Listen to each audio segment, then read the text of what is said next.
আজকের আমি বানাচ্ছি ধুদুল চিংড়ি। তো ধুদুলটা ভালো করে খোসা ছাড়িয়ে নিয়েছি। এখানে নিয়েছি আলু, এখানে নিয়েছি চিংড়ি মাছ ধুয়ে নুন হলুদ মেখে। তো ধুদুলগুলো এরকমভাবে গোল গোল করে কেটে নিয়েছি।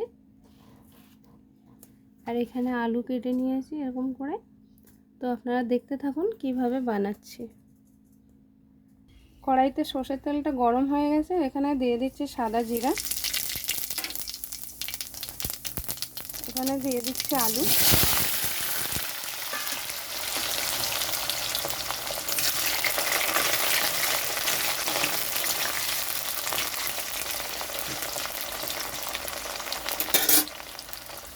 আলুটা নরম হওয়ার জন্য চাপা দিয়ে রাখছি। তো আমি চাপাটা নামিয়ে নিচ্ছি।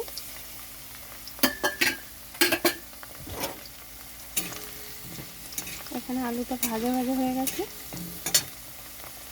তো আমি এখানে দিয়ে দিচ্ছি আদা,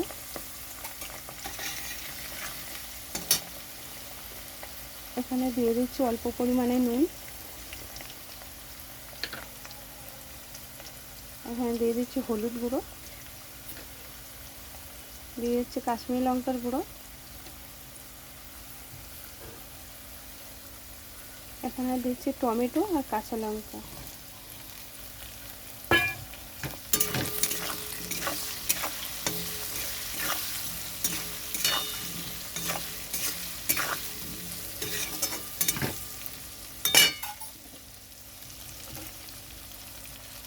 এখানে দিয়ে দিচ্ছি নুন হলুদ মেখে রাখা চিংড়ি মাছ,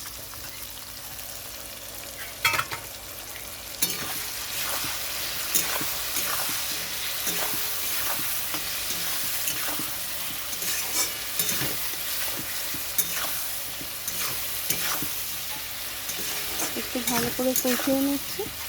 চিংড়ি মাছের কাঁচা গন্ধটাও চলে যাবে, ভাজা গন্ধটা চলে আসবে।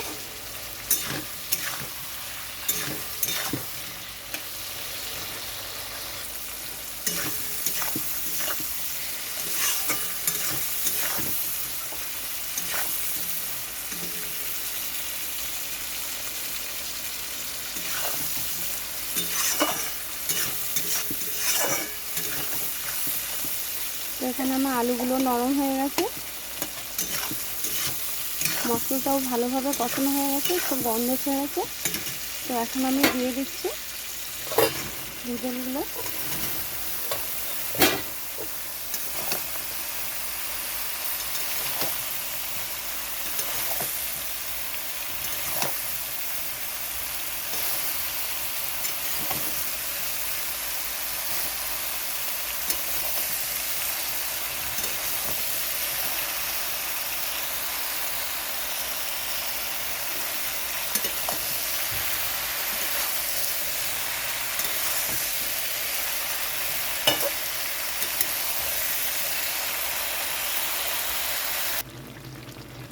দেখুন এটা দিয়ে প্রচুর জল ছাড়ছে।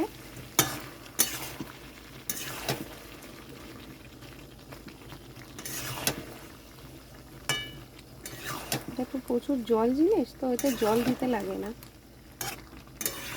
এগুলো সব সময় খোসা ছাড়িয়ে ধুয়ে তারপরে কাটবে। কাটার পরে ধুলে তো আরও জল হয়ে যাবে।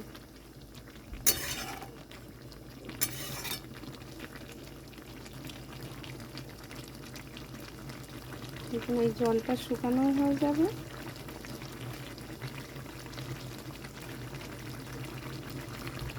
সিদ্ধও হয়ে যাবে, রান্নাও হয়ে যাবে, এতে আর জল দিতে লাগবে না।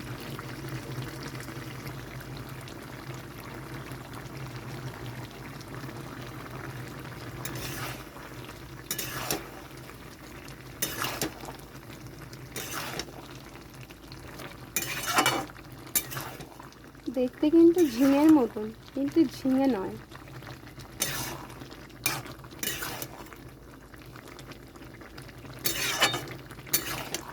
ঝিঙের থেকে এটার টেস্টি বেশি, ঝিঙে অতটা টেস্টি হয় না।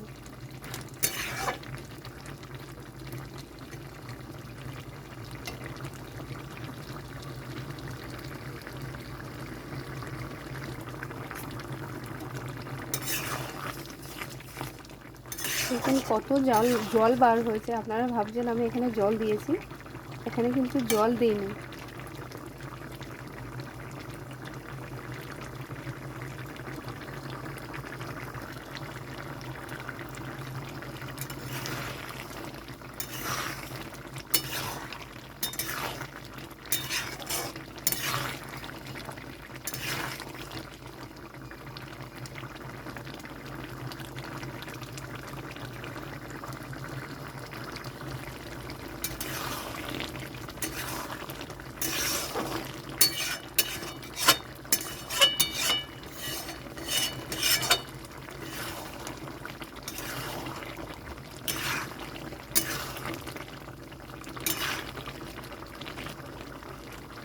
তো রান্নাটা হয়ে গেছে। রান্নাটা কেমন লাগলো অবশ্যই জানাবেন। রান্নাটা নামিয়ে নিচ্ছি। আপনারা চাইলে শুকাতে পারেন, এরকমও রাখতে পারেন। শুকালেও ভালো লাগবে, এরকম একটু ঝোল ঝোল থাকলেও ভালো লাগবে।